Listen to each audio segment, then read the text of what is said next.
Telugu Desam party జాతీయ working committee ప్రెసిడెంట్గా ఎన్నికైనటువంటి నారా లోకేష్ బాబు గారికి ముందుగా హృదయపూర్వకమైనటువంటి శుభాకాంక్షలు తెలియజేసుకుంటూ అన్న ఎన్టీఆర్ గారి మనవడుగా నారా చంద్రబాబు నాయుడు గారి యొక్క తనయుడిగా బాలయ్య బాబు గారి అల్లుడిగా మాత్రమే కాకుండా తన స్వయం కృషితో రాజకీయాల్లో రాణిస్తున్నటువంటి వ్యక్తి నారా లోకేష్ బాబు గారు. కార్యకర్తల సంక్షేమమే తన క్షేమమని తలిచినటువంటి యువ స్ఫూర్తిగా 60 రోజుల్లో కోటి సభ్యత్వాలు తెలుగుదేశం పార్టీకి అందించినటువంటి వ్యక్తి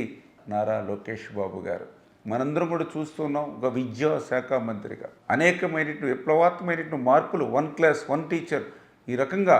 మార్పులు తీసుకొచ్చి విద్యా వ్యవస్థలో అద్భుతమైనటువంటి ఫలితాలు సాధించడమే కాదు, 5 సంవత్సరాల్లో 20 లక్షల ఉద్యోగ అవకాశాలు ఏదైతే తెలుగుదేశం మేనిఫెస్టోలో ఏదైతే పెట్టామో దాన్ని అమలుపరిచేటువంటి విధంగా ఈ 20 నెలల్లోనే పెద్ద ఎత్తున ఆంధ్రప్రదేశ్ రాష్ట్రానికి పెట్టుబడులు తీసుకురావడంలో నారా లోకేష్ బాబు గారి యొక్క కృషిని కూడా మనందరం కూడా చూస్తున్నటువంటి పరిస్థితి. అటువంటి నారా లోకేష్ బాబు గారు ఈరోజు తెలుగుదేశం పార్టీకి కమిటీ చైర్మన్గా, ఎందుకంటే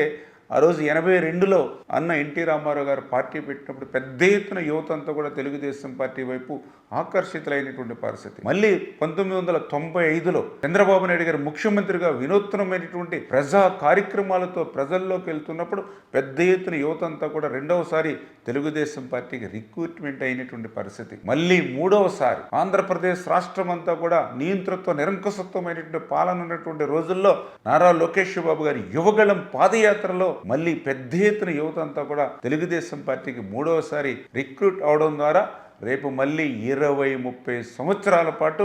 ఈ తెలుగుదేశం పార్టీకి ఎదురు లేకుండా ఈ రాష్ట్రంలో కానీ జాతీయంలో కానీ ముందుకు తీసుకెళ్లేటువంటి విధానంలో నారా లోకేష్ బాబు గారి యొక్క వర్కింగ్ ప్రెసిడెంట్ బాధ్యతలను మాకందరికీ కూడా ఎంతో ఉపయోగపడతాయని మీ ద్వారా తెలియజేస్తున్నాను. Please subscribe to Leo news for more videos.